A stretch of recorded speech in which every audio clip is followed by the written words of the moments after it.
are live in Centerville, and I'm Andy with QACTV. We are here at the Kennard Heritage Center at the Queen Anne's County Trap House. The event will take place this weekend, and behind me you will see Scene 1 is getting ready to take place in a few minutes as we wait the suspense. So the event will take place this weekend. It's going to happen on Thursday, Friday, and Saturday at the Kennard Heritage Center. If you're not familiar with Centerville, it's right off of Little Kidwell.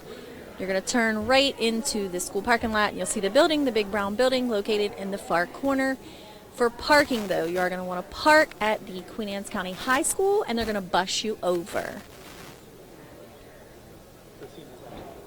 So behind me, the scene is taking place. Part of this scene you will see the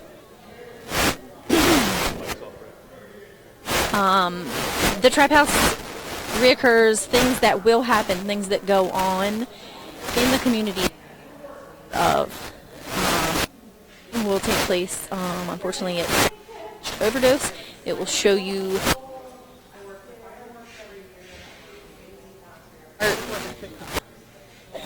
in the event. Everything is staged, so don't be concerned that the people or actors come. This is showing you a real life situation of what's happening in our county at this.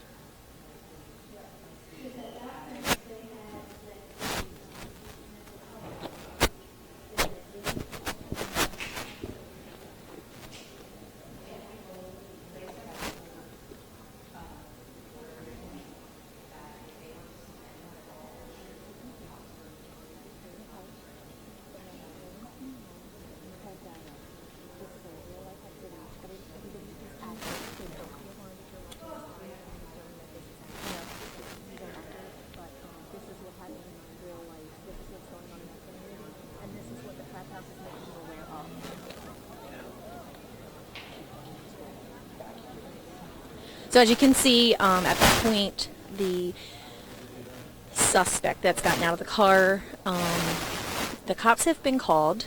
At that point, they will arrive on the scene. Queen Anne's County Sheriff, Centerville PD. You can hear and hollering of friends and family on the scene. At that point, you'll see the Queen Anne's County Emergency Services arriving. Like I said, do not be alarmed.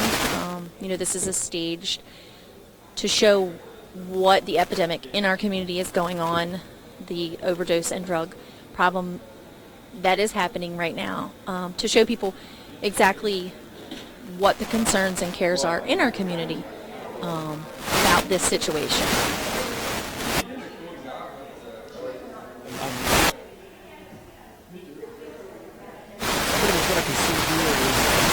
What we would see in real life. Basically, someone has like an overdose, and then the police are called, of course, and the Department of Emergency Services are here to basically assess the situation and to see what they can do.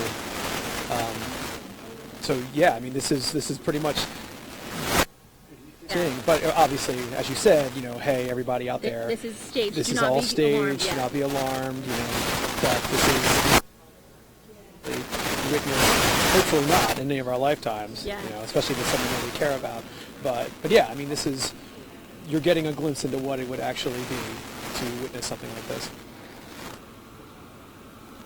And like Chris was saying, so once Scene 1 continues, you'll continue into the Kennard Heritage Center, and that's where they'll take place in different settings and scenes to real life events that would take place in everyday lives. Is that kind of like leading up to the actual like an overdose? I mean, are you going to be witnessing the stages of the opioid epidemic? Okay. I will be doing some interviews throughout the live. Some of the people that have helped put on this actual event, and we'll get some more information as it goes. But yes, you will witness times and places of things that you wouldn't think in your everyday mind. Maybe we're not around it, we're not surrounded by it, but people that are surrounded by it they see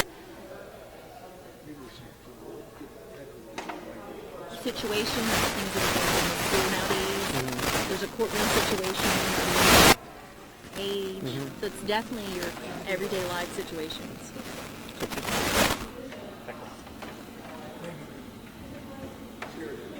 As you can see, the sheriffs and the Queen Anne's County Emergency Services are doing their wonderful work, taking care of the situation. Again, I will say this is a staged performance. Do not be alarmed if you're watching us live and concerned that there is something going on at the Kennard Center. This is a presentation for the Trap House all weekend long. Okay. So, if you want to come and see it, it will be here Thursday, Friday, and Saturday. So it's 26? Yes.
Did our drug bust and overdose scene. Can you hear me now? If you did not get to hear or see anything, you'll have the opportunity to see it again before you leave tonight if you want to do that. But we'll explain more as you get inside. So tours will be about 12 people per group. We'll try to get you in as quickly as possible. Thank you.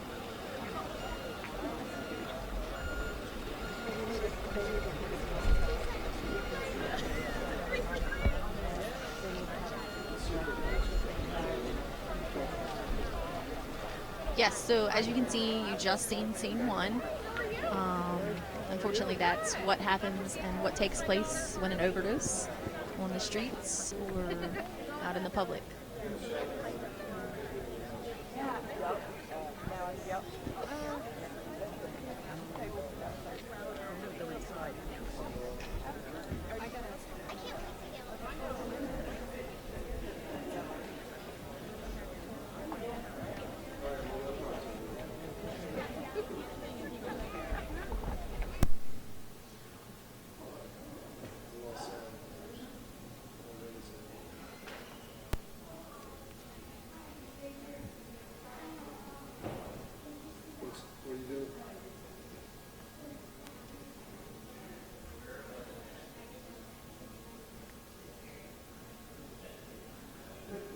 Yes, can you hear me now? We are back. Had a little complication, but we are back in business. So as you can see, that was scene one. Just a bit of what you're going to see at the Kennard, Queen Anne's County Trap House. That was just the first scene that will take place right outside the building. And at that point, you will proceed inside the building and see each of the other 6 scenes, I believe it is, that unfortunately take place in everyday life, in the everyday community, with the opioids.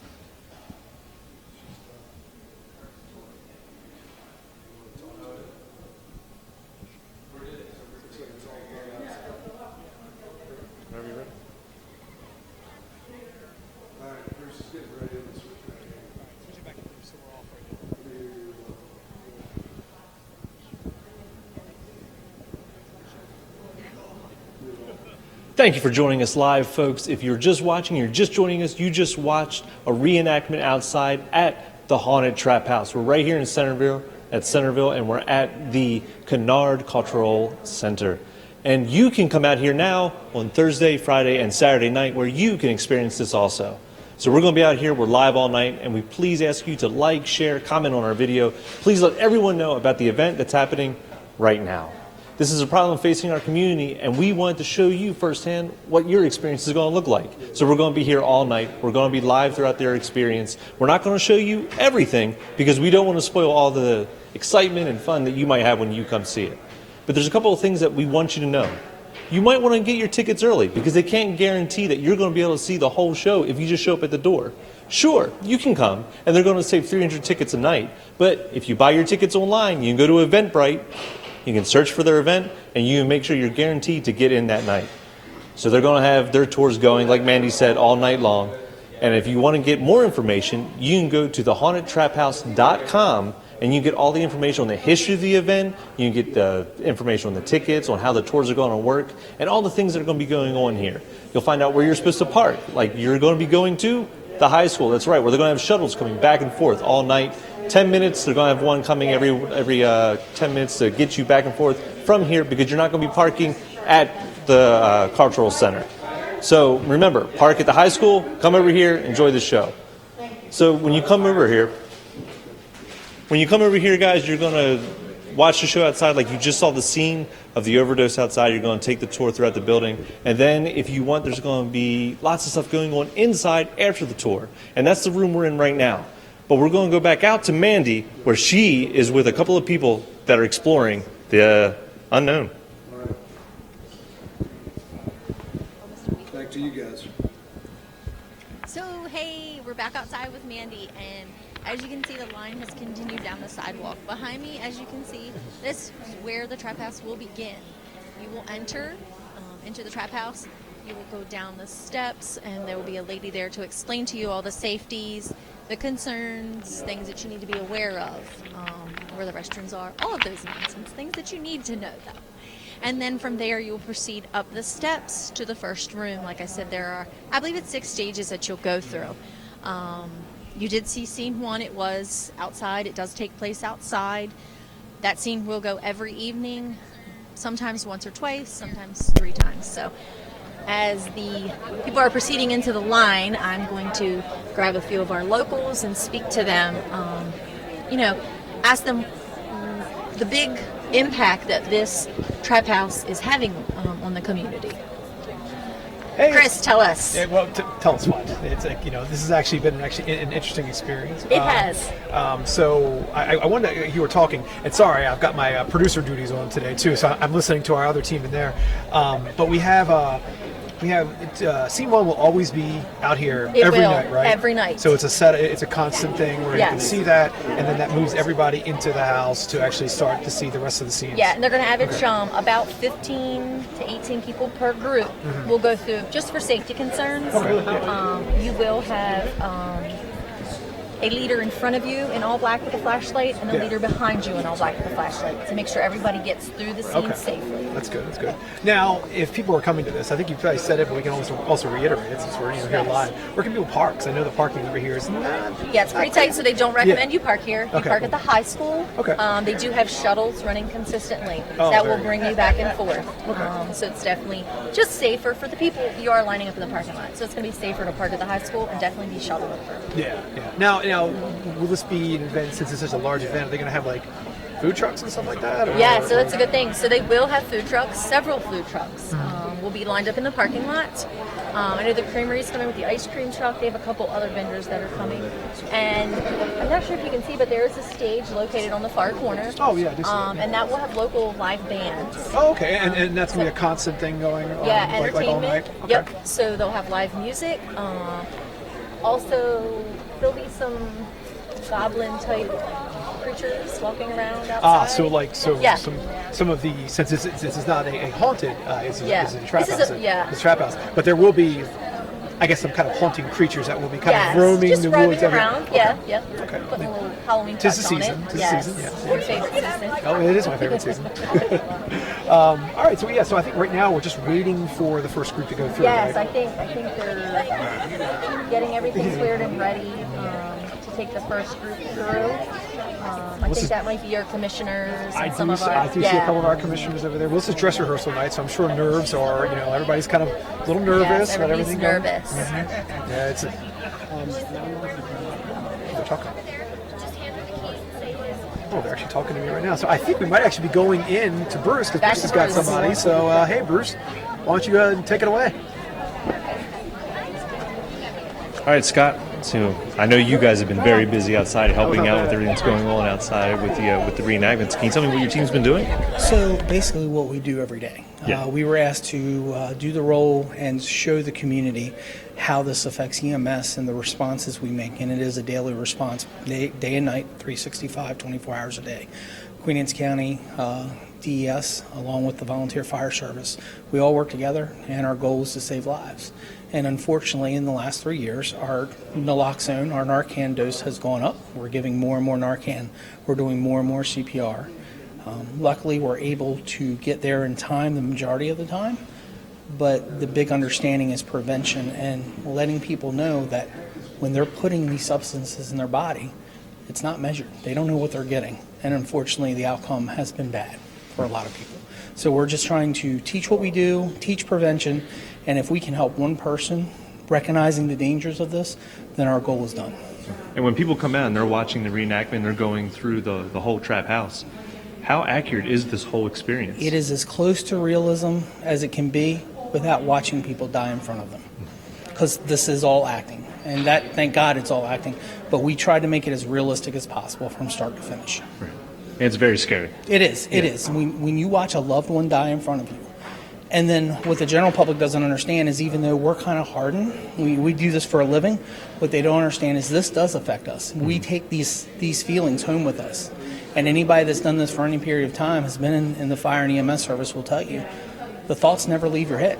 We just have to deal with it. So. And what do you think a project like the Haunted Trap House is going to do for the community? Well, I think, again, if we bring awareness, if we bring education, if we can prevent one person from making that bad decision, then we've gotten through it. Right. And that's the goal, is teaching that prevention. Right. Well, hopefully people come out and they learn a thing or two and they get to experience it. And, it's supposed to be, about, learning all about drug overdose. Hopefully they have a little bit of fun with the experience of learning with you guys. Absolutely. Yeah. All right. Thanks. Yeah, we're going to go back Appreciate to Mandy. it. Thank you. Okay. Nice. Thank you. Okay. Ha! Just kidding. Just kidding. Still live. I see you, Warren Wright. Warren Wright's in the back from the Drug Free Coalition, who put a lot of work into this whole program. A lot of organizations put a lot of work into everything that's going on here, so we have to make sure they get all the credit that's due. It's QAC Goes Purple. It's the Drug Free Coalition. We have the health department that's done a lot of work, and I think now Mandy might be ready. She's always a little bit behind. Back to you, Mandy.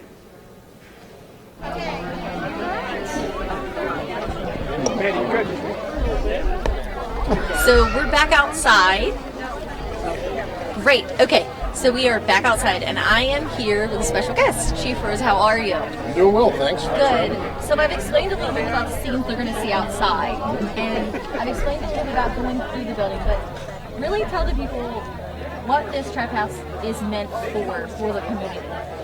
Yeah, so this was a project that started about 30 years ago, 1989, with the inaugural trap house that was conducted, where the current Liberty Building sits now in the town of Centerville. So this has really come full circle. It's an educational opportunity for the folks in the community to understand the real life causes and the real life stressors that go on when someone's addicted to opioids. Okay.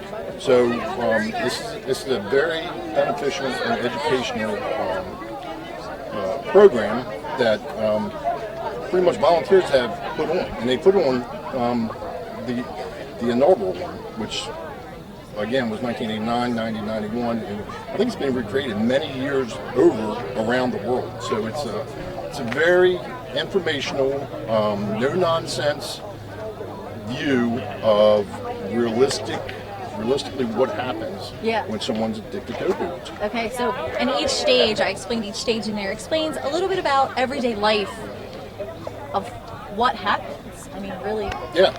So there's many different scenes that are depicted. The first scene that occurs is what everybody traditionally sees as the drug bust. Yes. Where the police show up with their lights, and maybe it's because of an emergency. Maybe someone overdosed on opioids, and the police are called, or maybe it's just a traffic stop or whatnot. But it shows from the beginning of that, and it follows it through the court scene, through the families, and it's very informational. It is. It follows the progression of the situation. Got it. So it's like the stages, pretty much. Yeah, all it is. throughout Yeah, it is. Nice. Well, thank you. This is definitely, as we're live now, we're definitely telling people they want to come out. Do you recommend an age? Like, is there a specific age, or is it for all? It's kind of it's a real life scenarios that happen. Yeah. So, I don't think you want to show up with your 5 and 6 and 7 years old, because I don't know that they would really grasp what is going on. But certainly for your older folks and the older folks in our community, meaning the 20s and 30s or whatnot. But it is a graphic depiction of an everyday epidemic that is occurring throughout our communities, not just here in Maryland, not here in Centerville, but everywhere in the country. And we need to get a hold of it. Yeah, it's a like I said, it's a real life view of what happens. Perfect. Well, thanks, Chief. I appreciate it. And we're going back inside to Bruce. I'm standing here with Leroy. Leroy, one of the actors. So I won't keep you too long, because I have a feeling you might have to jump into a scene soon. So what's your experience been like? It's been fantastic. Mary's been a great director in this entire thing, and being a part of this whole entire ordeal, it's been wonderful. I mean, really to be a part of the community, bringing back this entire endeavor that they set to get 30 years ago, it's been fantastic. It's something that's been sorely needed to bring attention, plight really, to our community. And what character do you play? I play Grant, the uncle to Mary, and his brother to the mom and whatnot. So you have a nice role. I got to watch it last night, and you guys did really powerful stuff. No, absolutely. How does it affect you as an actor, though? Like, do you walk away every night just feeling a lot more about the community? Really, it almost brings me back into my own childhood, really. But really, what I've seen just in my friends and family over the years, and kind of really, it just brings me back into the community of knowing really why I'm doing this and why it's so important to kind of bring the light this entire thing. So people should definitely come out. Absolutely. What's the number one reason you think people should come out and take the tour? Not only is it real, but it also does bring into light something that a lot of times we don't look into, we don't see, and we just choose to kind of turn away and turn a blind eye to, really. Right. So. Well, Leroy, I won't keep you much longer. I know you have to get ready. I know you have tours going around. So please keep doing a wonderful job. We'll take the tour again a little bit later, and we'll watch you again. Absolutely. Thank you. Oh, yeah. Thank you. All right. Have fun.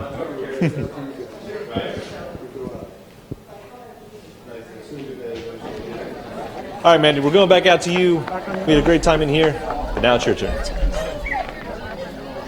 Okay, so we're back out. We're back. And it's producer me and Mandy. Mandy. So The first group's gone through. yes, that's what I was going to say. So the first group's gone through. Yes, and I think it was some of the commissioners. yes, there was a lot of big wigs that went through. Yeah, so I'm hoping to grab a couple of them when they come out. Yeah. So what their thoughts were. do we know what like how long it takes to go through? Is that something that some people might want to know? It's not. I mean, it's not like an hour or Yeah. so, but each room is staged. I want to say we did a walkthrough last night, and it's about 12 minutes maybe ish each That's room. not too bad. You know. And probably in there right now with this one, we probably have the commissioners and some of the higher ups, like they're chit chatting. So They may be asking We might questions. see them in about like 15, 20, Yeah. maybe.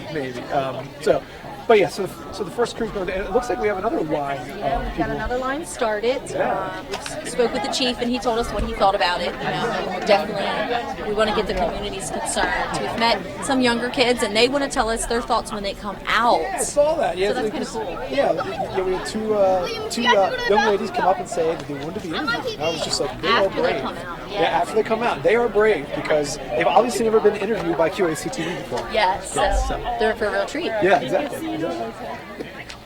So, it actually sounds like Bruce has somebody inside. Bruce has someone inside. The voice of George in my ear. So I saying, think we're "Bruce." going to turn back over to Bruce. Yes, Bruce. Inside. Right back to you. All right, I'm here with our intern Hecla. Hecla, this is your first live shoot. How has it all been going for you? It's wonderful, the world of live. Okay, she's lying. It's been hectic. It's a whole new world here. Yes. But we're here and we're experiencing this whole program. And this has to hit kind of close to home for you because there's a lot of kids that you know running around that are acting, right? Yeah, there's wonderful actors in the show just from my school. Mm-hmm. I'm really excited to see them improv. And you haven't got to go around yet. No. So are you looking forward to it? So looking forward to it. All right. So do you know the history of the haunted trap house? No, I don't. Okay, so 30 years ago, they did the haunted crack house here. And it was started by the chief of police from Centerville, John Lecklider. So there was a problem going on with crack back in the day. That's why it was the crack house. So he brought it here on Halloween, and he did it around, and it became like national news. He was the first one to do it. So in Centerville, like everyone from like Texas and California, Oregon was talking about it. It was big news. And so now it's 30 years, and they brought it back. So way before you were even born, this was all happening. Yeah. Yeah, I think Bartlett was like 50 at the time. Wow. Yeah, I know. Chris is really old. And it's crazy how this is still relevant. I know. Yeah, I know. And you know, it is scary that it's still a problem. And now it's the haunted trap house. Do you know why they call it the trap house? I don't. It's lingo. It's street lingo for a drug den or where like multiple drug dealers sell drugs in a house. So I know a lot of people were wondering why did they call it the trap house? Well, it's called the trap house because it's just street lingo for it. That's where a lot of drug dealers might be. It could be in a suburban area, urban area, but that's the term. So that's why it's called the trap house, ladies and gentlemen. Did you learn something? I learned a lot. All right, we're going to kick it back out to Mandy. Thank you, Hecla. All right, cool. So we're back. We're back. Hi. So we wanted after Bruce was talking about my age. Again. Jeez. We wanted to come back and actually maybe talk about a little bit about information for the people, for you guys. Because you've been watching us and you're wondering what we're doing, where we are. Sorry, that happened. What we're doing and where we are. Yeah. So we want to tell them again. Where are we? Okay, yeah. So we are at we're on Little Kidwell. Kennard, yes, Kennard. Heritage Center, yes. I've done spots for here before. It's okay. And my brain, it's the cold now. See the right breath? So we're at the Kennard Heritage Center, right off Little Kidwell. Yes. And we're here 24th, 25th, 26th, the Haunted Trap House. Yes, right in Centerville. If you're not familiar, it's right off of Little Kidwell. Turn right into the school, and there we are. But you're going to be parking at the Queen Anne's County High School. Which isn't that far, don't freak out. Yeah. You're not going to be in a long kind of commute from that parking area. Yeah, it's not far. There's buses going to be commuting you back and forth. So don't be alarmed. Tickets are still available. Yes, tickets are still available, and I think Bruce went by the website. You can get the tickets, so they are still available. So it's $3. Yeah, and that's not bad. I mean, it's $3 for like a nice local attraction that is, yes, like you said, for a good cause to raise awareness. I mean, it's a pretty decent thing you can do for your local community, especially during this month, which is Opioid Awareness Month. Yes. Hence all the purple. And it kind of fits into the theme of Halloween itself with being purple, being the color of Halloween. So yeah, I mean, this is actually will be a good town event if you're looking for something to do in the next 3 nights. Yes, and they'll have live music, like we said, each night. Food trucks. So they're going to have all kinds of things going on. You know, you'll see the drug bust and the raid. I personally have never seen that happen before. So it was kind of like real life. That's what happens. Yeah, which was kind of a little, concerning, because anytime you're anywhere, and even if you know something is going to be staged and it's quote unquote fake, when you see the police roll up and then you see a paramedic roll up and you see them bring out all their equipment, you see somebody laying on the ground, it's kind of hard not to actually, feel that kind of like dread, So yeah. It's definitely real life. I mean, we got to walk through it last night, and we get to go through it again tonight. But it's real life. This is what's going on. Like the chief said, not only in Centerville, not in the state, but across the nation. This is scary, and unfortunately, it's concerning because it's not starting in adults now. It's middle schools and high schools, and this is a scary situation. Okay, yeah, you're exactly right. So I'm actually going to talk in my ear. It sounds like not Bruce, but our intern Hecla has a little interview that she is going to give to you guys. So take it away, guys. Hi, I'm here with Sergeant Sarpy. Why have you guys come out today? We're here out to support our community. We feel like this is a very important cause, especially here in this area. And so we would just want to provide as much support as we can to the community here and help however we can. Have you had a chance to go through yet? No, we haven't yet, but we're very excited to, hopefully later on tonight. All right, thank you. Thank you for your service. Thank you. And back to Mandy. Just kidding, we're still live, right? Oh, really? Yeah. I know.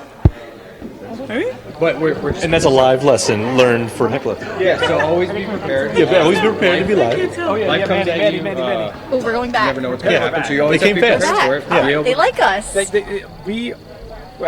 Okay. They like me. So apparently we're back. We're back now. Okay, good. We're back. I was talking to you and I was talking to them, so it was just It's very good multitasking. Oh no, it's. I'm glad I can hear you through these things because I can hear everything that's going on inside. This is live television, folks.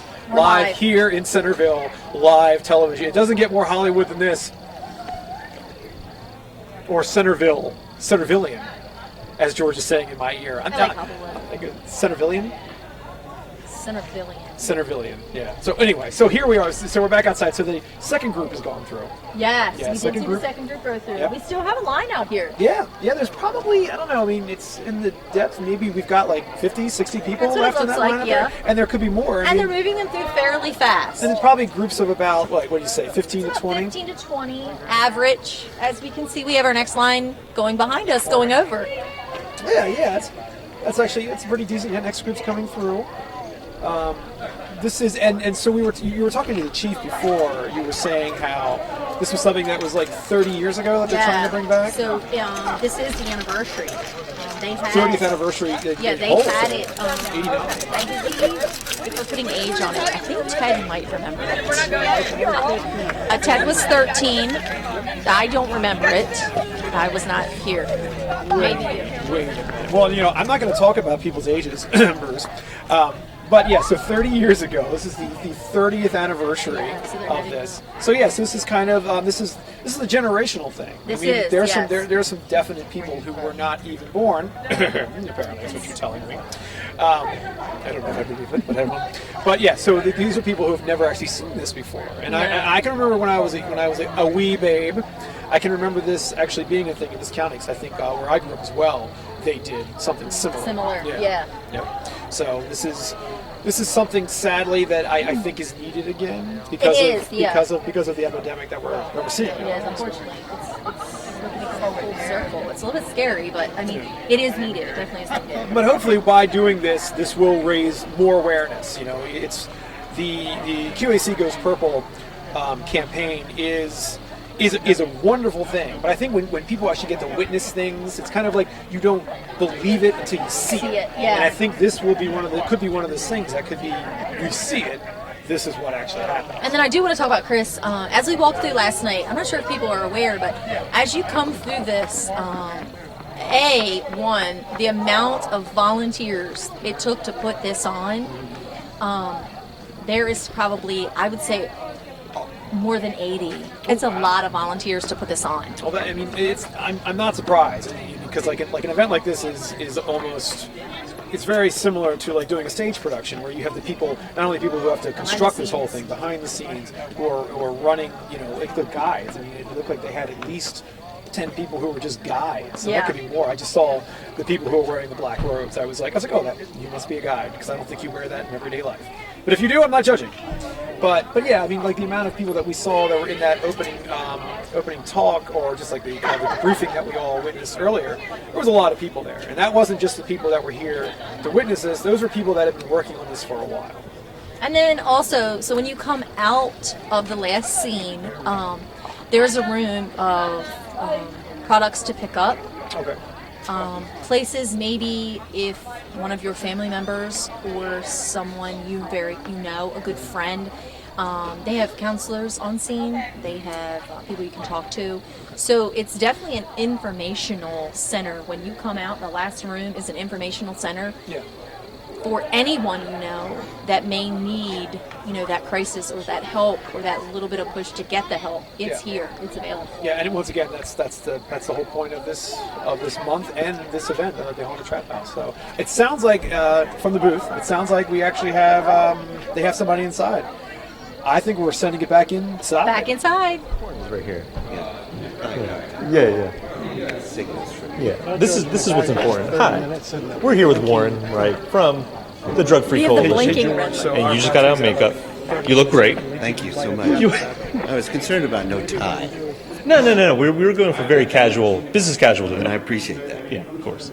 So we wanted to talk with you about the Drug Free Coalition because you guys did so much work, really, behind the scenes to get this all together. What are just some of the things you guys did? Well, 20 years ago, Kathy was the one that started the Drug Free Coalition. Mm-hmm. And so during that time, when we started, we said, whatever we do has to be data-driven, evidence-based, and we have to measure it. Like tonight's performance, everybody's going to fill out a survey. Mm-hmm. And so we're going to know if we do it or when we do it again. And all of our activities are that way. The data will drive us. Just like when you helped us with the survey, 10 things people in Queen Anne's County should know. By the way, and I'm saying that because you guys really do help us. You're one of our community members. We love to help out. Yeah, you even made the big board. That's right. We'll get a close-up of that. Don't worry. The whole point is, from the survey that you helped us with, we found out that out of 10 things people should know, there was one that people didn't agree with, and that was, is addiction a disease? Well, yes, it is. But a lot of people think it's a choice. Right. Because they say, well, let me try it once. And then sometimes for some things, one time is an addiction, sad to say. So that points out an area where we have to really hit. And so this year, if you see some of the signs around the county that we're putting out for QA Goes Purple, they're about mental health and they're about why it's a disease.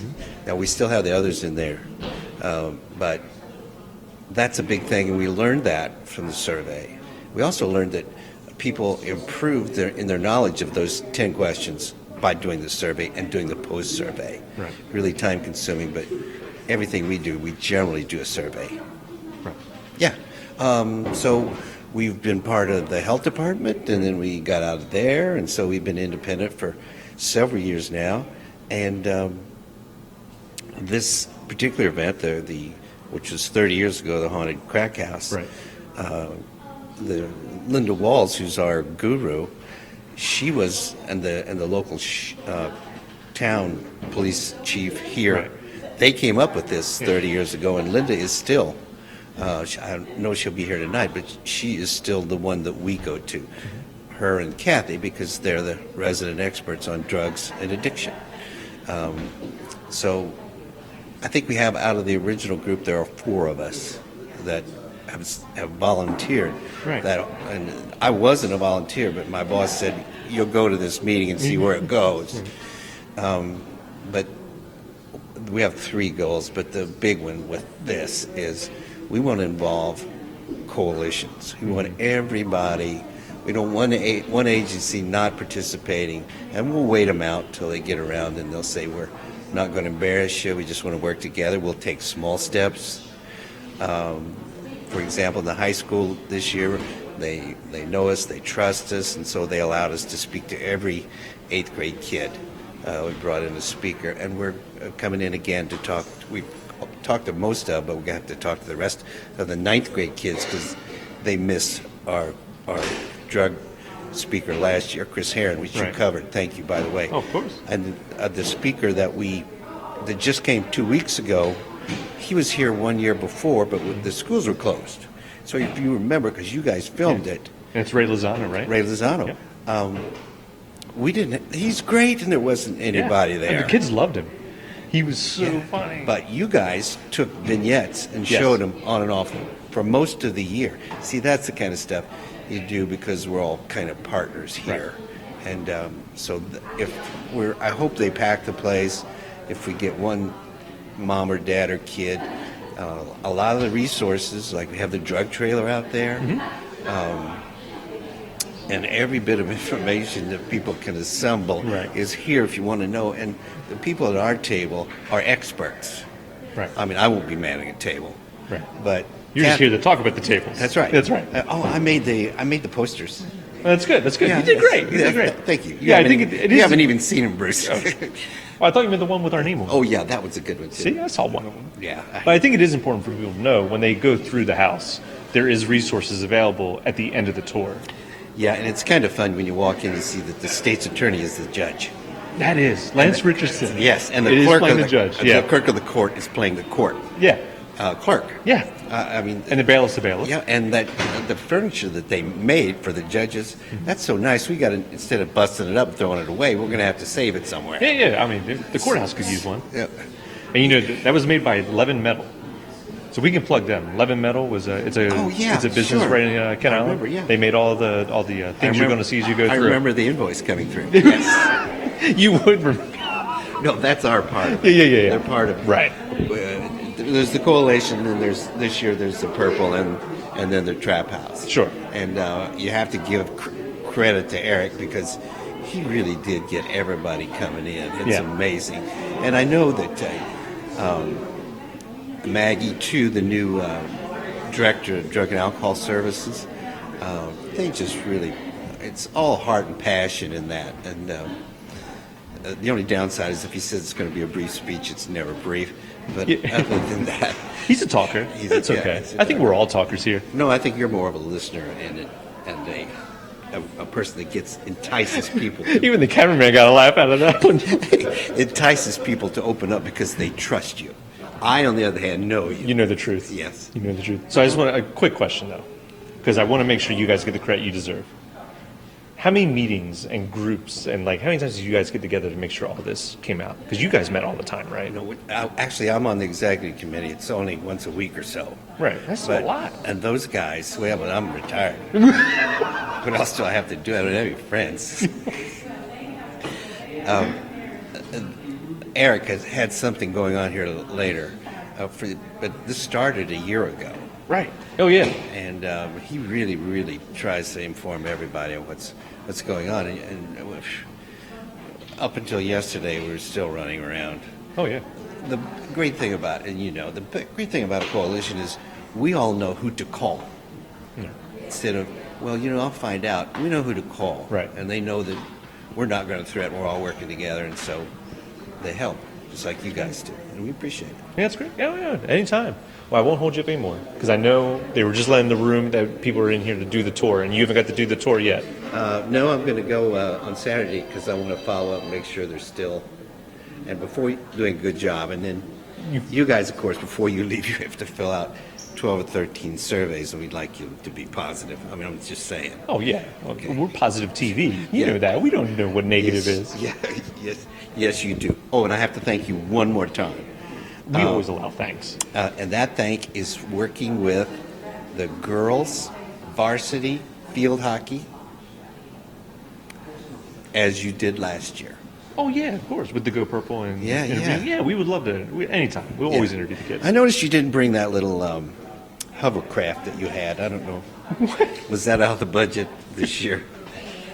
You know, it goes up and it takes pictures. Oh, the drone. Yeah, the drone. Hovercraft. Well, I'm old. The hovercraft that you took the picture of when they made the purple lines. Right. Yeah. Well, we still have it. We still bring it out. It's flying outside right now. We just don't have a live feed. Yeah. Okay. You okay? Would have been a nice touch tonight to have that. Right. But I understand it is dark. Yes. Well, thank you for joining us. You bet, Bruce. Thank you. Oh, yeah, of course. And the other George. Anytime. Yeah. I'm tagging you out, Bruce. Oh, thank you. I'm going to go enjoy a cookie. Yeah, that's right. And we all know Bruce loves his cookies. So, hey, Mandy, I could use your help over here. Sorry, that's okay. So, as you can see, we came inside because we were freezing. Yeah, we were cold. So, I'm hoping that one of the food trucks is actually going to be a hot chocolate truck. Hot chocolate would be nice. Yeah, or hot cider. Hot chocolate with marshmallow fluff. I agree with you. Yes. So we're in agreement. So we're inside now. The first group I don't think has finished yet. I haven't seen them actually go through that yet. No, I haven't seen anyone come through the room. So they're doing good timing. Yeah. I've been out in the halls a little bit, and you know, it's a very serious, Yes. calming setting in here. As you walk through the halls, I think everybody's really taking it all in, and you know, it's really hitting hard what actually these scenes are everyday lives, Yeah. what's going on in our community, in the state, and in the nation. Yeah. I mean, definitely. I mean, it's one of those things where we don't see it, and I think we were saying that outside. Like, we don't see it. You know, we hope we never see it. But to actually physically understand what's going on, you know, you kind of need to see it. Yeah. You know. Definitely. So I think right now what we're basically just waiting on is For the first group to come through and kind of gauge their reactions. You know, we have to find those two young ladies that stopped by. We have two young ladies. Yes, we have two volunteers who want to be interviewed by us to give us their reactions. Yeah, they want to tell us what they thought. Which they were saying. I think they were 8 and 11. So that's going to be that's a good reaction to get, because we're going to have a lot of children that are probably going to come through with their parents. Definitely. So, Bruce, Hi. did you get your cookie? Back. They're over here. Oh, You got your cookies. the cookies are over there. No, he just found the cookies. Oh, he's found So, the cookies. Yeah, apparently they're over here. Snacks. Oh, it's chocolate chip. Did you guys meet my parents? I saw them out there. Yeah. Yeah. Did you talk to them? She asked where little They Brucey disappeared. I was. think they were through the first one. Little Brucey. Little Brucey? Yeah, they're cute. Yeah, we should call him out around the office. Yes. Little Brucey. So once again, we're waiting for the first group to go through. We're warming up here. I think we've seen a total of like 3 groups. Oh, George is getting a cookie Did too. you see him? That was George. That's George. George used to be in here, but now George has taken a physical form right here. And he's getting a cookie. And he's getting it's a a cookie. plate full of cookies. Yeah, if you're gonna come over, you might as well. And they have cookies. If you come through, They have cookies. they have and Wait, wait, wait. cupcakes. Will they have, Cupcakes. this is just the opening night for. Will they have? We don't want to sell them. Are they going to have cookies the entire time? I think snacks. Well, they have snacks in general. Okay, well that's probably fine. We could do the snacks. Snacks. So There's Mr. Wheatley. We should grab him. Oh, hey, Bruce already did. no, I was gonna say yeah. See, but don't worry, we're gonna have a slew of interviews Yeah, we have some coming more coming at to you momentarily. But once again, we still are waiting for that first group to go through, and that's basically what it is to get the reactions. We've had 3 groups of people go through, about 15 to 20 people. On average. On average, yeah, which is good. But at the same time, it's like we were saying earlier that it's going to take a little bit longer, because these are the people that created this, and they just helped and get this thing going. So of course they're going to take a little bit more time in there. The tickets. You can still get tickets at Eventbrite. Eventbrite, that was the site. Yes. We said that earlier out there. $3. Only $3. $3. That's not bad. Just donate 10. It's for a good cause. $10. It's worth it. I think those other attractions are like $20 or something. I don't go, but they're very expensive. Oh no, they're more than that. They can be much more than that. So this is well worth your money. You guys having fun tonight? Yeah. Yeah, now that we're inside. Yeah. I'm sorry we put you outside. No, It's okay. it was actually okay. Like it was just started. fun. Had we been out there for like another 3 hours, like if this was wouldn't like the have Macy's Well, that's day. the second part. We're going to send you back. Oh, that's right. Okay, well, that's fine. I can do it. You send him back. Go back outside. Sending him back outside to the parking lot. Did you guys get a chance to talk about Levin and Levy Metal and all the work they are? Oh no. We talked about the volunteers and people that have donated their time, It's but like no, we our didn't actually first group talk has about made them. it. Oh, the first group has made it through, and I do see the Groves. I see the Groves. We should interview them. He's going over there to talk to his parents. Little Brucey. But yeah. Oh. Yeah, we are. Yeah, we have an interview. Oh, look at this. Oh, look at this. It's live. Are you serious right now? Yeah. Shut up. Hi, I'm here with Janine. Janine, Yes. why are we here this evening? For the Haunted Trap House. Yeah. So you guys just finished going through. We did. It was awesome. What'd you think? It was touching. Yeah. It's emotional. Yeah. Right. Yeah. I know we've already talked about your dad and how he had started this 30 years ago. Yes. And he was a friend of the family, and we know, and you're a friend of the family, and you guys have been around forever. And we're going to bring your mom in here too, because she's Awesome. standing there. She Yeah. thinks she's going to get away. She needs to come. Yeah, we need your sister to grab her and Yeah, bring her Mom. over. Let's come on. You like all of our videos. You comment on all of our videos. I like you. This is Jean. You let your daughter escape just like that. Come back. So it's 30 years later since John had started the Haunted Crack House. What was it like seeing the Haunted Trap House now, 30 years later, come to fruition? Yeah, it's kind of emotional, very emotional. Yeah. But it has people need to see it because to be aware of everything. So I'm just thankful that he did start it, and it keeps on going. Right. Yeah. What'd you think of the experience? Like I said, very emotional. Yeah. Do you think John would have been proud of everything that happened absolutely, here? Yeah. absolutely. Yeah. You know, we're so against drugs, and we've seen family, friends, and die from it. So Right. this is good. Yeah. It's great for the community, and we can't let your other daughter, Crystal, get away. And we can't let your mother get away. Well, Mom's way back there. No, you're going to support right here. Hi, Crystal. Hi. Hi. What'd you think of the experience? It was emotional. It was good, Yeah. and it really hits home to Right. people that, that's the reality. I work in the hospital. I see it all the time. And you guys actually got to be a part of a lot of the meetings beforehand, right? Correct. Then the bridge. Yeah. The bridge came. Then the Yeah. bridge came, and that. See, yeah, let's. Of course, the bridge will come up in anything that we film lately. So, what did you guys have a role in the meetings? Did you guys talk about how this was all going to go? Yeah, we did. Yeah. We talked about the name and stuff like that. So. Right. It was, Did it all come out the way you thought it would? yeah. Yeah. Yeah. It turned out really nice. I'm proud of Eric. He did a great job. So, my dad would be proud. That's right. Yeah, I know John would be proud. I'll let you off the hook now. Thank you. I know I dragged you into this and made it painful. All right, I think we're going to go over to Mandy because Mandy has an interview. So, Mandy, it's going to go back over to you.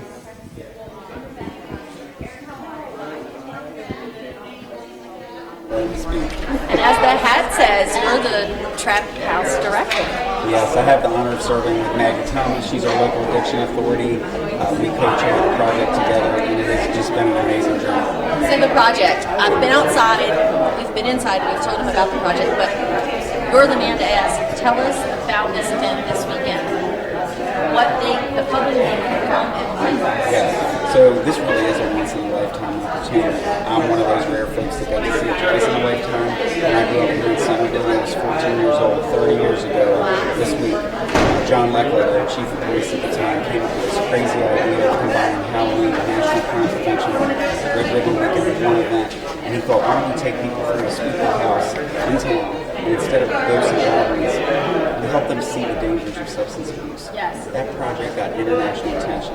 We had Fuji Film from Japan covered it. We had school buses from Alabama, school kids, church kids that wanted to come and see it. There's an episode on Humanity where they talked about little old Centerville. So that was during the crack epidemic, and of course now we have the opiate crisis 30 years later. So now you have an opportunity to see a window into what is happening. It's scary. It is absolutely scary. So what you'll see as you come through are folks in the community playing the parts of themselves. Can you explain that? It's just staged. Yes, just staged, but very much in the line of what is happening. So we think people are going to get a cool show as they go through and go, wow, that's what goes on in my living room, or that's what's going on in my classroom, in my church. So, and we've explained that the tickets are still available. Yes, we still have tickets on sale at eventbrite.com. We also have a limited number at the door, and so we encourage folks to buy them in advance if they can. We're going to do everything we can to get everybody free that shows up. Okay, and tell us about, so the parking is at the high school. Yes, we really want to make travel easy. We're not a big opportunity to park here on this campus. They're large jammed, so what we want folks to do is go to the high school, take a shuttle over. It's about a mile trip, so we get you there and back quickly. And then as the weekend goes on, we're going to have activities in the parking lot. So you guys will be out together. Yes. So we got food trucks, we have the mock bedrooms, so parents can kind of get an idea of where their teenager might be stashing things if they're hiding them.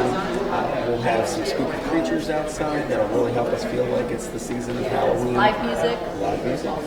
And then I did explain, as they finish out the last room, the last scene, the room that we're in now, there's all types of sponsors and set up for people that come, especially someone that may go through it or a family member that may go through it and want to come forward. There is someone here that they can speak to. And that's something that over the years, this has been replicated all over the world. We've gotten better at. And that is saying, you know what, we're going to rip some Band-Aids off. And this opiate crisis, where I don't meet many folks these days who don't have someone in their immediate family or their immediate circle that's either overdosed and died or overdosed and lived. I have folks that have overdosed multiple times. And so with that comes a need to be able to talk to somebody who's going through that. So in the very last scene, before they come into this research room, we'll be told, look, we've got mental health professionals on hand, behavioral health, we've got pastoral counselors. We also have addiction specialists on hand, so that if somebody presents and says, you know what, and we've had this happen in other years of the project, I got to tell you, this is really provoked in me a desire to get help. I'm addicted, and I want this to stop. We can get them assessed right here. We can make a call to Woodsett Center in Chestertown. We can make a call to Pathways in Annapolis. We can try to get them a bed immediately. So the sources are here. They are absolutely here. So make your way. Again, tell them where we're located. We are at 410 Little Kidwell. This is the Kennard African American Heritage Center and Museum next to Kennard Elementary School. And again, we want you to call And then it's Thursday, Friday, and Saturday. Thursday, October 24th through Saturday, October 26th. 3 nights, doors pre-open at 7 p.m. Okay. And we're stopping at 11. Perfect. Thanks for the information. I think we're going to turn it back over to Bruce. We'll put him on the spot and see who he's found. Thanks, Eric. Thanks, Mandy. Jeff Straight. Jeff Straight, who makes a career out of. You had to get one more in, Jeff. I'm here with my father, ladies and gentlemen. So if you get annoyed by me being on TV, it's his fault. What'd you think of the experience? Very moving, actually. Yeah. Yep, very moving. I thought everybody did a good job. Just getting the word out to everybody, and I thought it was great. Yeah. Yeah. Now, you knew John as well. I did. Do you think you would have been proud of everything that would happen here? Oh, absolutely. Absolutely. Yeah, I mean, this wouldn't be anything without him. So, right. I mean, he started all this, so, yeah. Pretty cool. All right, so you're going to spread the word, get everyone to come out? Absolutely. Yeah. Absolutely. Are you really nervous about being on TV right now? Absolutely. My father hates being the center of attention, so I'm going to push him off to the side. And drag in my mother. All right, Mom. What'd you think of the experience? Very moving, scary. You're saying the same thing. I think it's scary. Okay, good. Thank you. Scary, yeah. Because it's scary in a different way. It's called the Haunted Trap House. I know a lot of people think haunted house, boogie boogie scary, but it's not. It's a different kind of scary. Yes. So can you tell people what kind of scary they can expect? It's so real. The drugs are out there, and it can happen to anybody.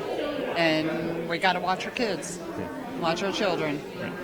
Have you ever been infected in your life by someone? Do you know anyone? Yes. Because everyone knows someone. Right. So it's good that we share that. Yes. It's everywhere. No, everybody has it. Right. So don't feel like you're alone out there. Everyone has it, and everyone should look out for everyone. Everyone should be a part of the community because we all can face this together. Yes, very much. Yeah. All right, you want to take my job? I'm going to take your plate? No. Okay, I'll let you get out of here. My parents, ladies and gentlemen, so it's all their fault. I don't know what else to tell you. So I know we have tours finishing up. That was our first leg. We have another group coming through. I believe that's going to be yeah, come on in. I know. I see you want to talk.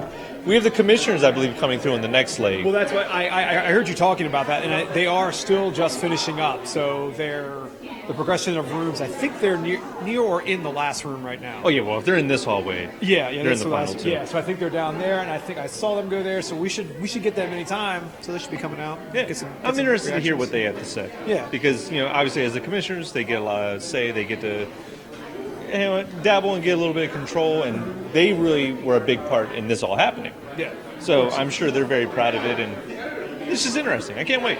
Yeah, and it'd be interesting to hear what some of the first people to go through say too. Like Manny and I were talking to two young ladies who came up, and they said they wanted to actually talk about their experience. And I think one was 11, the other one was 8, and that's going to be an interesting way to kind of like gauge how it kind of goes for the youth, because we are targeting the youth as well. Obviously with this, to kind of get them started at an early age. Obviously, to know what's good and what's bad. Right. And look, as we promised, the second group's coming in now. So we're about to have a fresh batch of interviews. I already see 3 of our commissioners at least that we'll be able to grab. Dr. Ciatola from the health department. It's all right. You could have walked through it. It's fine. Wave. Say hi. Ah, yeah, there you go. So we'll get you some fresh interviews here in a second. I know they're all very busy. Commissioner. There he is. Come on in. No. Come on in. Yeah, there we go. Commissioner Wilson, how are you doing? I'm lovely. How about you? I'm doing great. Yeah. So you just finished walking through?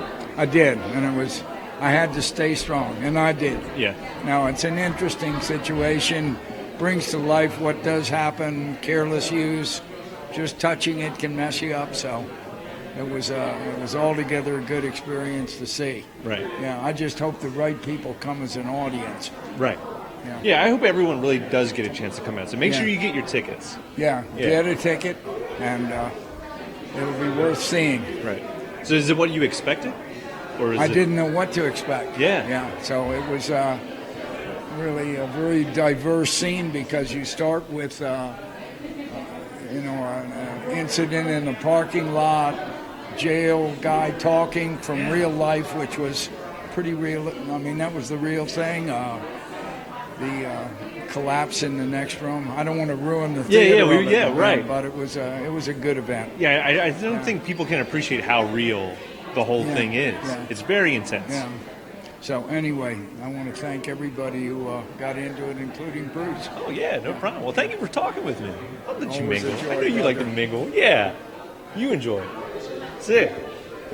So I know Mandy's still walking around. She's getting a couple of people to talk to, and we have other commissioners that we want to talk to and see what their thoughts and feelings were on the evening. We can't stress this enough that we really hope that you can make it out the next 3 nights. I know you keep hearing those dates, but it's important. It's Thursday, Friday, Saturday. It starts at 7. They're going to run to about 11 o'clock, and they're going to try to get as many people through as they can. But remember, if you get your tickets on Eventbrite, you're guaranteed a seat or a chance to walk through. If you come to the door, they're allowing about 300 tickets.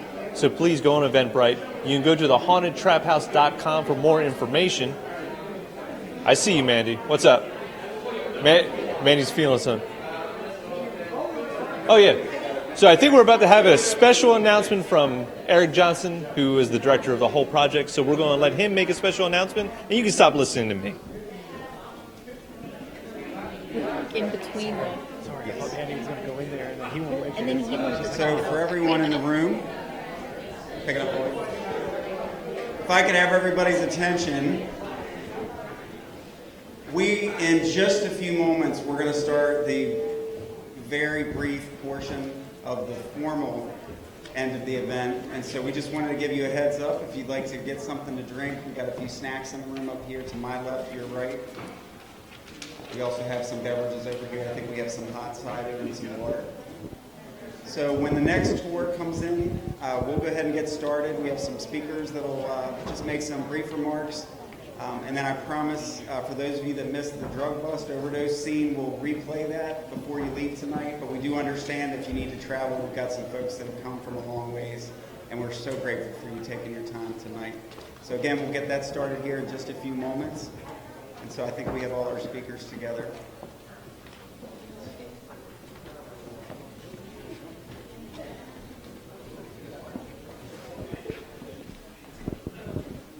So, as you heard from Eric, we're just waiting for a few more people to come into the room, and then they will start the event.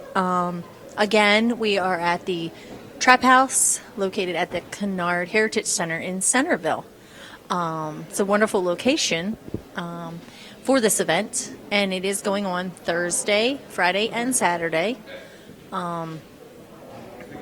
This evening, they're going to walk through it again, I believe, I think we'll actually get to take part and see the event. Chris, are you excited? You haven't been through it yet. I have not been through it yet because you guys actually did it last night. We did a small walkthrough. Yeah, it's kind of like a dress rehearsal before the full-on, kind of soft opening night, I guess, tonight. Yeah. So I have not seen. So you'll get to see it firsthand. Yeah, and I've only just kind of passed by a few of the rooms, so I haven't really seen exactly what's going on. Where I'm looking at here, we had our first group that's already here, and of course, as we just heard, we're going to be going through like the brief portion, but kind of like the speech, thank yous, this, as I call it, the speechifying, which isn't a bad thing. The importance. Yeah, the importance to kind of thank and recognize the people that made this happen. Yeah, definitely. And it's a wonderful job. Definitely a big congrats to Eric. He's put a lot into this with his whole team. There's a whole team. Like I said, I think it's about 80 volunteers that have put this on. There's those select people that are wearing those hats that say that they're part of the Trap House. So and if it's just like 20 of those people, there's even more where they came from. So Definitely. Oh, here we go. So we're going to turn it over to Eric. I'm going to ask our speakers to come here to It's so hard to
sure that we recognize, and again, we're going to do that momentarily, so thanks for your patience.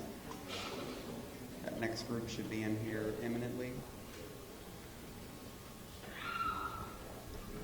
One of the things that we're going to repeat again is tonight was really our final dress rehearsal, so you probably saw a few bumps along the way, one of which was the drug bust scene. I'm sure if I asked you to raise your hand, if you could tell everything that happened in that scene, I probably wouldn't get any hands, and that's okay. We're going to talk a little bit about what you missed. And what I wanted to promise to you, if you didn't already hear this, is we will repeat the drug bust scene. Right now we're shooting for 8:15 p.m. So if you can stick around for that, please do. We definitely want you to take advantage of that opportunity, and we'll just encourage you to crowd in a little closer to what's happening. The rest of the nights when we invite the broader community to attend, we'll have lapel mics on those folks. We just weren't able to get that in position this evening. So we thank you for being our guinea pigs and our test laboratory, if you will. And again, we're going to get started. I think this other tour is coming in.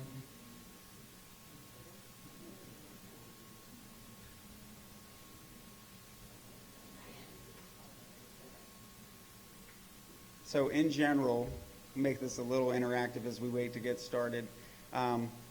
Overall, thumbs up, thumbs down. Are you pleased with what you saw? So for those watching live, we had, I think, all thumbs up. So thank you. So one of the things that we want to invite you all to do, and then I'll jump into the formal program, is for those of us wearing hats that say Trap House, you'll see different colored hats, but feel free to stop one of us. You're not going to hurt our feelings if you pull us aside before you leave tonight, and basically give us that raw feedback. If there were specific scenes, characters that you couldn't understand, or the message was not necessarily clear, we would love to have your feedback. It'll help us do even better tomorrow, and then by Saturday we're going to be perfect. So, did that additional tour come in? I think we were waiting for one more. So I think we're seconds away. Can you tell I'm killing time? Thanks for bearing. Yep. So I'll just ask, and you can just shout it out. Any feedback that somebody would like to jump out and just share? That, I know. It's exactly what I was going to say. Thank you. I couldn't have queued you up for that if I tried. So, yes, ma'am. Yes, thank you for that feedback. It's hard when we work with some of our folks that have not done acting before, as you can imagine, getting them to understand that even though you would never have a conversation with this person like this, you got to do that to project. So it helps to hear that again, because we really want to drive that home. And right now, if I was to pinpoint kind of the overwhelming feedback it is about that scene. So thank you for helping us make sure we hit that home. Yes, sir. Do you think the drug bust scene, actually, even though you couldn't tell certain things that were going on, that's what made it so visceral, is you almost felt like you were just a bystander watching something happen. Yes. So, you don't need to tweak that a whole lot. It actually was great. Exactly. So for the folks at home, the comment was that maybe we don't need to tweak it very much. You could kind of tell what was going on. Clearly, if the folks start talking on a microphone, it takes away from the authenticity. Some of you may have heard, right as that was kicking off, we deliberately went up to people who knew that it was part of the script and said, I think there's some people actually drinking over there. And the looks on y'all's faces brought back memories of in 1989, 30 years ago again, one of the drug bust scenes. It was a more tactical bust at the time, much heavier law enforcement presence. They rushed in, and one of these well-meaning gentlemen in our community went out into the scene and just about attacked the drug dealer and said, I cannot believe that on a night as special as this, you would come out here in front of all these people and all these children and deal drugs. You should be shot. There was some foul language, and somebody had to say, sir, I'm so sorry. This is actually part of it. Now you are too, so thank you. At any rate, we got our next tour in. So for those of you that are working your way in the room, just try to squeeze in. We're going to start what is a brief formal program.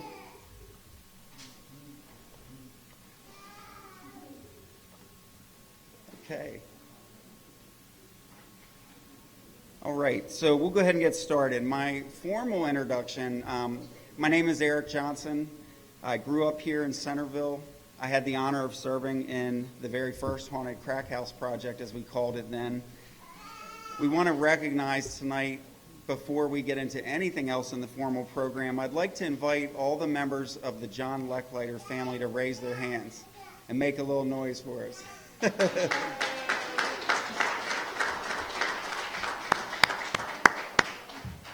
So for those of you that did not have the honor, John, I had that privilege not only in 1989, but in the years that ensued after that. I even had some conversations with him years later asking if we had his blessing and support to continue to replicate this project. And in his words, he said, as long as you preserve the original intent, he said, I want to keep it the sacred, protected sort of version where there's a genuine message, And his words at the time, if you haven't seen the video that's on our website that has the history of the project, his goal was, of course, to combine Halloween, National Crime Prevention Month, and Red Ribbon Week into one event where folks could focus on maybe not the spooky Halloween traditional things, but things that truly were scary in real life. And at that time, we had a crack epidemic in Maryland. It's now 30 years later. And while John Lechleiter's not here with us physically tonight, as I've shared with the family, I don't know about you all, but I feel that he's here with us tonight, and I'm so grateful for him. So if we could just give another round of applause for the family. So glad you all were able to make it. So as I indicated, just a little bit more on my end personally, I'm going to introduce some very special people that are also in the room tonight. As I said, I had the opportunity to serve as an actor in 1989. In 1990, the project was under the direction of Linda Walls, who is also here tonight, another celebrity. If you got a copy of the program and you looked at the back page, this year is dedicated to John Lechleiter and Linda Walls as the 1989 and 1990 project coordinators, respectively. So, Linda, are you in the room? And I know she's not happy drawing attention to her, but Linda is just a very special person to so many of us. She's like a mother to me, and we just recognize you, Linda, and all your hard work as well. If you could give her a round of applause.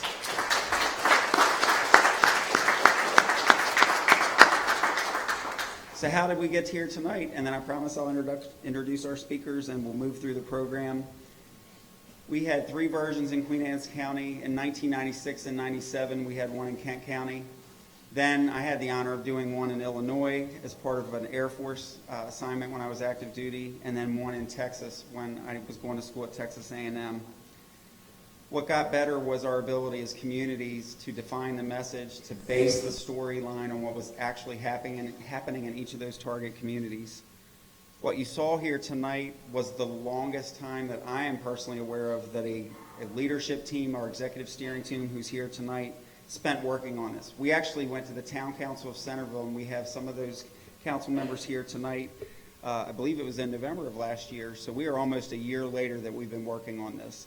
And so tonight is the fruits of those labors. In that time frame, I've lost 2 uncles, a brother, and then a guy that is really like a brother-in-law to me due to the opiate crisis. My brother Kirk, who was involved in the project 30 years ago, is numbered among the casualties. And I think that's part of our core message tonight, is the idea that no one is immune. This crisis is different. I think that's why our governor, Larry Hogan, has the Opioid Operational Command Center, and we're very blessed to have representation here tonight. So, without further ado, I do want to recognize some of the additional folks here in the room, and then we're going to hear from a few of them. We do have with us here tonight Robin Rickard, who is the Deputy Director for the Opioid Operational Command Center.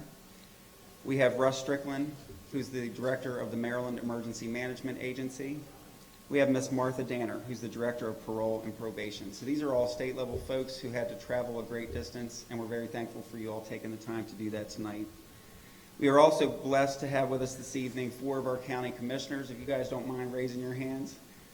We are so thankful for your support, financially and otherwise. We have Dr. Joseph Ciatola, our health officer. He's also our medical director for the Department of Emergency Services. We have Jenny Burris, our Deputy Director for the Department of Health. Scott Haas, in my chain of command, is our Director of Emergency Services. There was an article in the Washington Post that claimed that I was the Director of Emergency Management, so I appreciate all of the congratulations on my promotion, Traffic. Alas, that was an error that has, I assure you, been corrected. We have Tim McCluskey, one of our town council members. Tim, we're so very thankful for your support financially and otherwise. When we went to the town council last November, we basically said there's an overwhelming social media push to bring this project back. Can we lean on the council to insist on right of first refusal and having it back in Centerville? It's definitely a Queen Anne's County project, but as a proud Centervillian, I will tell you that we couldn't imagine it having it anywhere else. And fun fact, in that year, Daycare Incorporated, one of our licensed child care providers here, provided the daycare services on site at what was our old jail building in the center of town that has since been torn down. What are the odds that we would pick a site where Daycare Incorporated is physically co-located and is able to provide child care services? I think that's one of the reasons we feel this project is truly divinely inspired. We have, I know we have other leaders in the room, so if I've forgotten anybody, forgive me. The sheriff was here earlier, Gary Hoffman, and we're so thankful for him, and Major Boardman still here with us tonight. We have our Chief of Police, Kenny Rhodes. Kenny, thank you for all your support, and Major for all your team for the law enforcement end of things. Scott Wheatley, our other chiefs, our EMS folks are awesome. They're here tonight acting and providing real-world support. Last but not least, and again, I know I forgot folks, just know we love all of you, and this wouldn't be possible for everybody in this room, were it not for everybody in this room. But last but not least, I hope he's in here. Clayton, Washington, are you close by? He is probably helping to manage the facility. So just promise if you run into him, you'll repeat some of the things I said, and I'll do the same when I see him. Clayton, Washington is our landlord. He's the president of the Kennard African American Heritage Center Alumni Association. So it would be remiss of us not to highlight the wonderful facility that we're in. This is, as I indicated, the Kennard African American Heritage Center and Museum, which their whole purpose was to provide almost a sacred space where community activities, education could take place, truly a center of excellence. So we could not be more thrilled to have the project here. So without further ado, I said I'd be short, and yes, that was a lie that you're now aware of. But I would like to invite Ms. Robin Rickard to join me here at the podium to provide some brief remarks. Again, she's the Deputy Director for the Governor's Office, Opioid Operational Command Center. Thank you.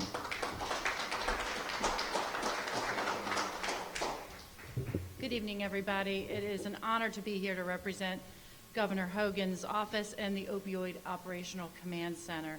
I also would like to thank Eric Johnson from Queen Anne's County Emergency Services and the Haunted Trap House Project for inviting me here today and for organizing this amazing event. When we were in the last scene, it took everything for me not to cry. And I know that it's actors and actresses, but it was really powerful. It was really, really good. And I hope it impacts a lot of people in the next several days. Queen Anne's County Drug-Free Coalition leads Queen Anne's County Goes Purple campaign every year.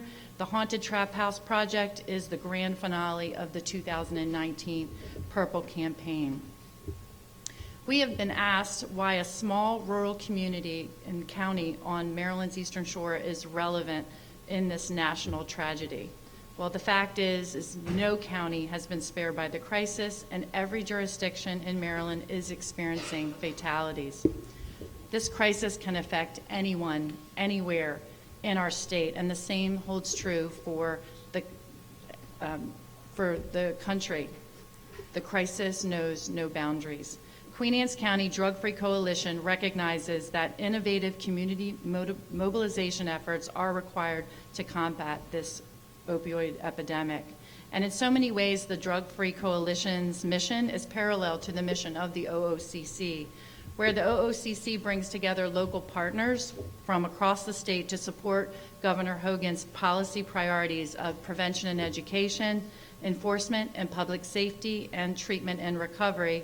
The Drug-Free Coalition brings together county-based agencies to support the same priorities in on the ground in Queen Anne's County. Queen Anne's County's opioid intervention team has done substantial work in its response to the opioid epidemic. Under the leadership of Dr. Ciatola, Queen Anne County's Medical Director and Health Officer, Scott Haas, the Director of Queen Anne's Department of Emergency Services, Queen Anne's County has been a leader in a lot of different efforts, such as transportation for overdose patients with an agreement among all first responders to transport all overdose patients to an emergency room, the mental health and substance misuse programming available to Queen Anne's County citizens at the Nielsen Wilson Center. The OOCC congratulates Maggie Thomas and the director of the Local Addiction Authority for her commitment to advancing treatment and recovery. Safe stations, safe stations. We understand that Queen Anne's County has identified the Nielsen Center as the site for a potential new safe station, safe place. Thank you, Queen Anne's County, for everything that you're doing to combat this opioid misuse in your county and the state of Maryland. It's because of efforts like yours that Maryland is a leader in this fight. And congratulations on the 30th anniversary of the Haunted Trap House, which has served as a model for public health messaging on addiction for the Eastern Shore and across our state. I'd also like to take this opportunity to remind everybody that Saturday, October 26th is National Take Back Drug Day. So please encourage your friends and family to dispose of any unwanted, expired prescriptions at the Maryland State Police Centerville Barrack and the Queen Anne's County Sheriff's Office. Thank you so much, everybody, for being here.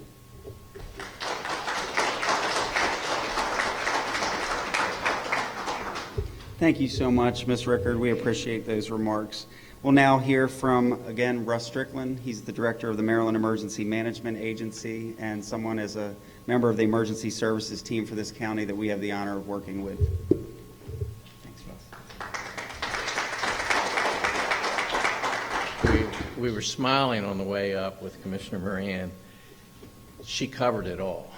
You hit every point that I had written down. I know it's everything you had written down.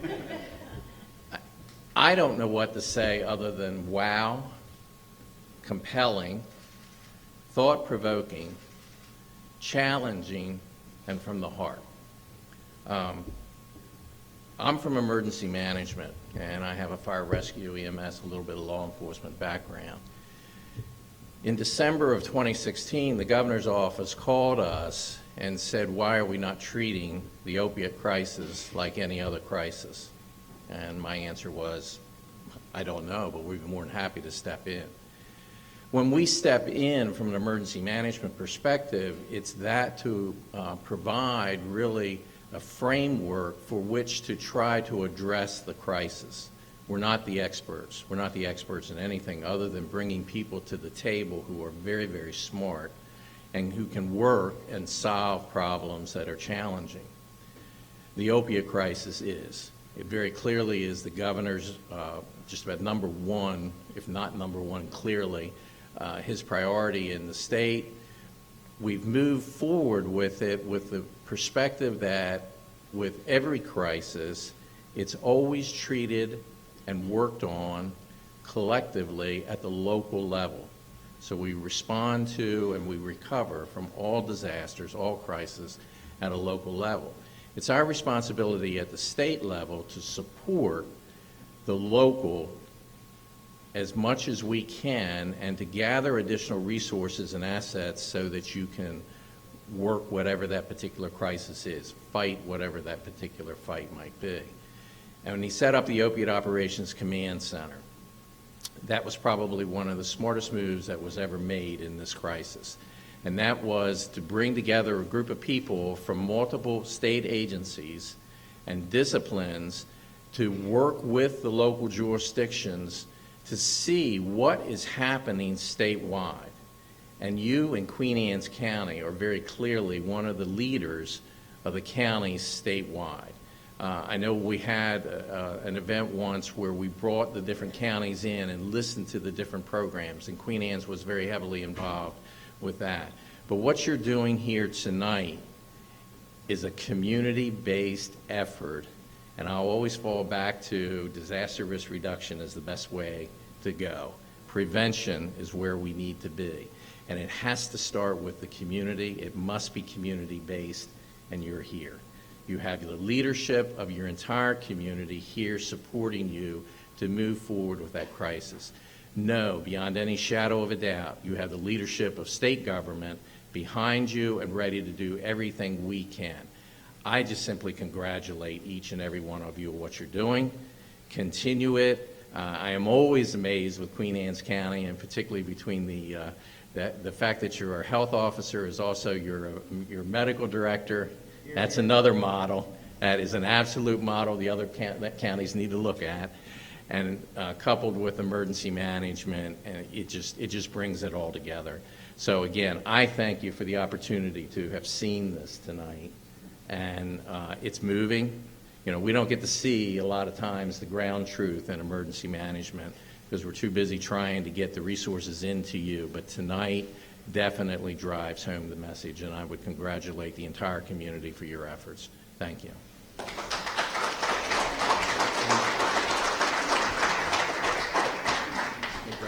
Yes. So you don't read it notes from me. Thank you so much, Director Strickland. And Ms. Martha Danner, who is our State Director of Parole and Probation. As she comes up, I want to share with you all what I shared with her when we got to meet outside. She has a slew of folks at the county level who have just been phenomenal, everybody that's been involved, but I wanted to say that publicly because it really speaks to how wonderful they have been. So without further ado, Martha Danner.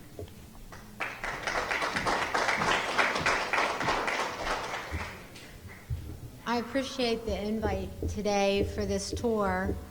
Danielle Flynn, who's here helping out with one of the Red Hats, she said, you know, come on down.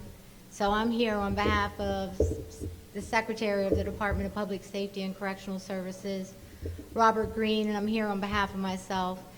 And when I wasn't quite sure what the tour was about, and then I did it, and I'm like, wow, this is a community that cares. It gave you a whole perspective on the whole process. The young lady that got sent home, she probably would have had probation, and we would have been working with her. We have 43 field offices throughout the state. We have one right here in the District Court Center. And we would not be able to assist our population in improving their lives and not committing crimes if we did not have the resources that are provided by the counties and if we did not have those partnerships. I saw on the table, and the emergency medical person handed this to me, and I got to tell you, we have these in every field office that we have throughout the state, and it's a good thing because, believe it or not, we have had to use these on our clients to save their lives. That's pretty frightening. They're coming in to see the parole and probation agent, and they're overdosing. But I thank you for having me here. I hope I get invited back next year. It was very informative. I'm glad my kids are older. Pretty scary. I probably would have been drug testing them every day after today. But thank you very much.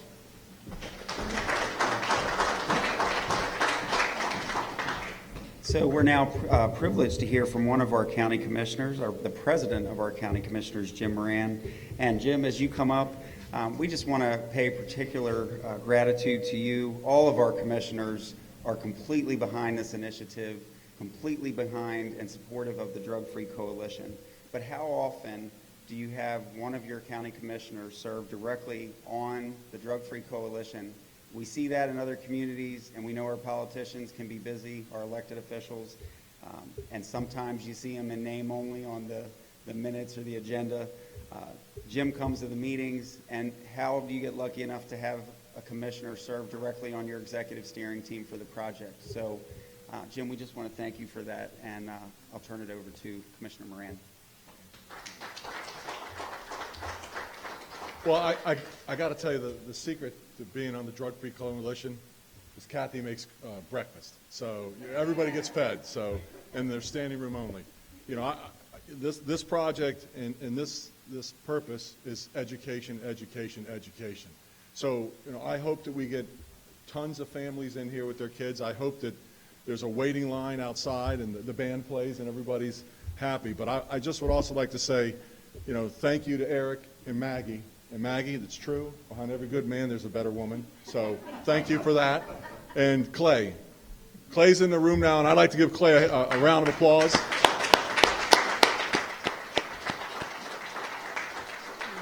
Without Clay Washington, none of this would be possible. So it truly is, thank you for your trust and support of this project. You know, in going on to what the Drug-Free Coalition does and what the Haunted Trap House is doing, it works in, and as you can see in this room, there's a lot of people that work on both of those fronts. So just a quick thank you to everybody that came out, and you know, we are not stopping here.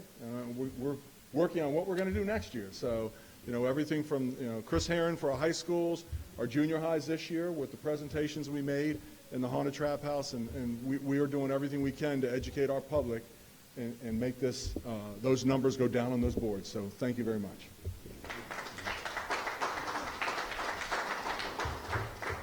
Thank you so much, Commissioner Moran. And now, and these two individuals, we've already mentioned them, two of the most humble people that I have ever met in my lifetime and for whom I am most grateful. They do not want to come to the podium, but we're asking them to do it anyway. That would be Warren and Kathy Wright, the co-chairs of the Drug-Free Coalition for decades now.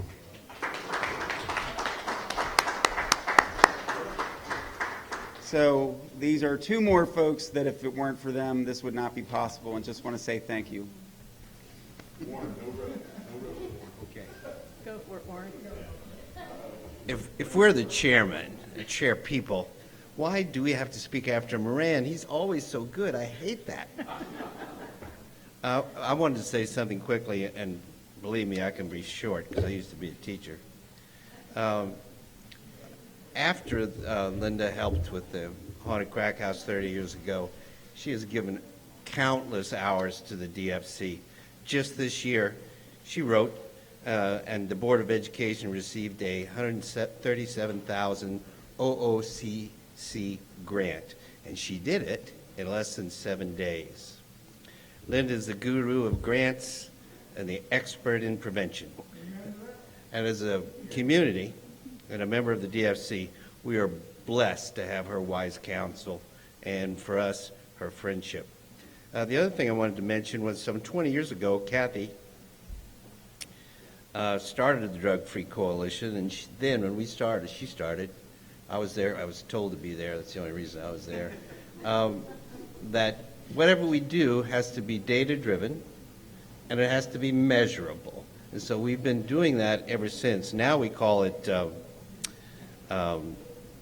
there's a name that we use for that kind of stuff, but the logic models. And speaking of that, before you all leave, be sure you fill out our survey, because that's how we measure if we're doing anything here. I also wanted to say, on the board over there is 38 or 40 community members, businesses, agencies, all of them in the Queen Anne's County. They're all part of the coalition. Sometimes they're more active than others. Sometimes I say things that are wrong and they don't participate. But for the most part, what makes this worthwhile is everybody helping and everybody doing a little bit. It makes all the difference. Last thing, I hope you're appreciative that I'm brief. I wanted to say thank you to Maggie and Eric for the passion and the effort. And thank you to all the Queen Anne's County civic, individual, community members, and the students for stepping up. And we certainly hope you guys break all kinds of records. Thank you.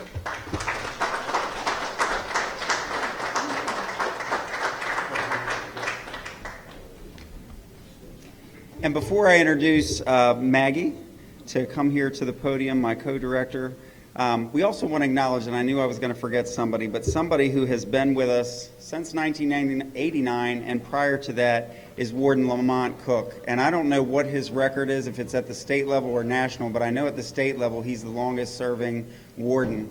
So Warden Cook has made possible the previous editions of the project, and having the opportunity to have an actual offender be present, that takes more than just showing up, and I think you all can agree. We have to have the right person with the right temperament and the right message, but while also ensuring the authenticity of that individual. So I think Warden is in the correction scene right now and not in here, but if you see him, make sure you tell him how grateful you are and we are for him. So Maggie Thomas, I've had the opportunity to work with her and some would say for her. I kid. For about a year now, and those that have worked with me know I send a lot of emails, and it's a painful journey, and so I'm just so grateful for you putting up with me and getting through this journey. But the reality is, as Warren said, there's somebody behind the guy there, and in this case, Maggie has just been an incredible team member here in the leadership team. Mary James is our artistic director. She's probably not in here right now because she's making sure all of our actors and actresses are doing their thing. And so if you know her, say hi to her. If you don't, we'll point her out to you. And again, we want feedback. So I'm going to turn the podium over to Maggie Thomas. She's our local addictions authority, and we'll hear from you now.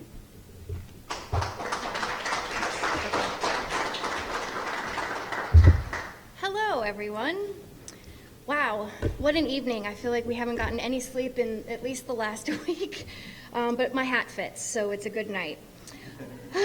Welcome to the Haunted Trap House Project. I promise I will be brief. I know your feet hurt, and I know you guys are all eager to get up here and eat some snacks, and I'll be as brief as possible. The Haunted Trap House is a community mobilization initiative with the Queen Anne's County Drug Free Coalition. And as you heard this evening, the Drug Free Coalition is our umbrella agency, and they are truly the driving force behind what we do. The original version of this project launched here in Centerville in 1989 as the Haunted Crack House Project. Through its replications across the nations and the globe, it has positively impacted thousands of lives. As you are aware, the opioid epidemic is a national epidemic that is harming our families, neighbors, and community. This tragic and ferocious epidemic requires an innovative response. We believe we may have such a project, one that can be replicated across Maryland and nationally. Our committee has strengthened the project that received international attention 30 years ago. All of this exhaustive local data, collected through the Drug Free Coalition, as Warren mentioned, has allowed the creation of the logic models, which I reminded you the name.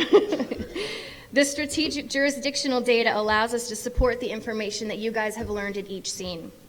We are truly humbled by the massive support and input from the community, sharing of personal stories, and that all helped shape this production into what you saw tonight. Without the contributions from individual community members, companies, along with strong support from county and state agencies, this would not be possible.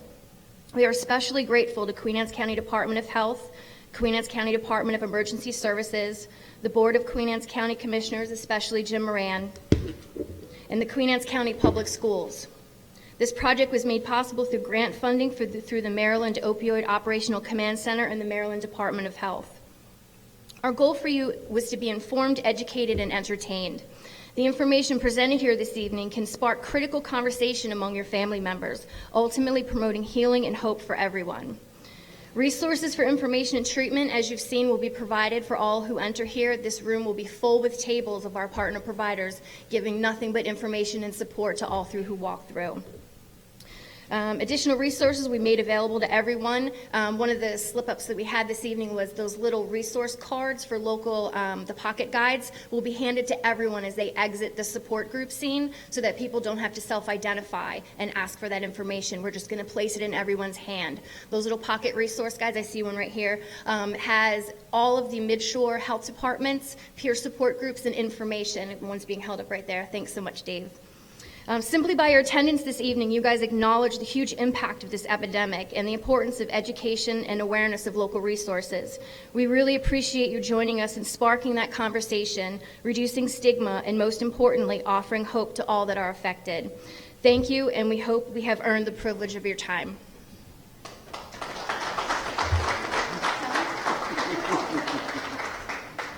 Thanks so much, Maggie, and thank you all. Before we officially conclude, the two asks that we have of you that we've kind of touched on. The first is, there is a survey, I believe it's right over here, correct? If you have not had a chance to complete that, please do. And again, please be very honest with us. We want your feedback. We want to know how we can make it better. We appreciate your tolerance of our bumps in the road. The second thing, equally if not more important, would be please tell a friend, tell a family member. Even our partners that drove a long way, we'd love to have you extend the invitation for folks to come. And you can email Maggie and I, and we can get you free tickets. We can have them held at the door. If you have other folks at an agency or organizational level, or if you know families that may be in your clientele that would benefit from being invited to attend for free, we would be honored to provide free tickets for those folks. Thank you for coming out and joining us. Please enjoy the refreshments that we have. Drive home safely, and we will be repeating the drug bust. Thank you very much.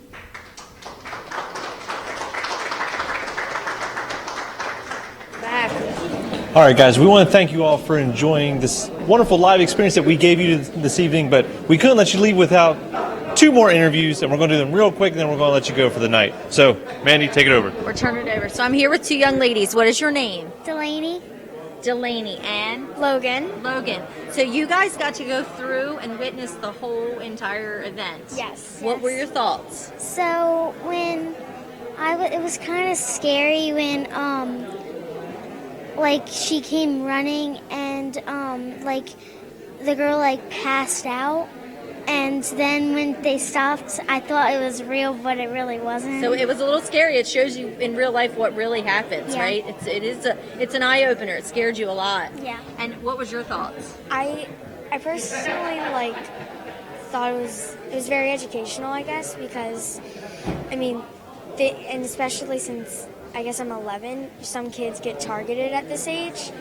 So I guess I really liked it because You learned a lot. Yes. Definitely. More than like my 8-year-old sister would, because I guess she probably wouldn't understand some of it. Some of the stuff that was in there, but the same thing what Delaney said, the part where the girl ran in and it was like yelling like, "No!" It was really loud. So, shook you a little yes. bit. All right. Well, thank you so much for coming, and I hope maybe you'll come again another night. Yeah. All right? All right. Thanks. That was perfect. They couldn't have said it better. Targeted, was a very big word that they use in educational, because they're right. They are the age that's being targeted by the future of all drug abusers, drug addicts, Yes. and drug dealers. So Bring your children that are the correct age to this event. And their parents were with them. Yeah, and their parents were with them, because it is educational. The kids will learn a lot. And it might be scary, but it's good to be scared sometimes when it's for a good cause, Yes. and you're learning so much. So follow in their steps. Come on out. Get your tickets on Eventbrite. Eventbrite. Park at the high school. Park at the high school. Park at the high school. Get shuttled over here. And shuttled over here. Food trucks when you come out to eat. You were supposed to say get shuttled over here. You messed up the whole thing. Yeah, Now we were doing a three thing. We're doing a three thing. Anyway, we're going to let you guys go. We want to thank you so much for joining us this evening. Come on out the next 2 nights. You're going to love it. It's a great experience. Yes. TheHauntedTrapHouse.com for more information. But you're going to be here the next 3 nights. We'll see you next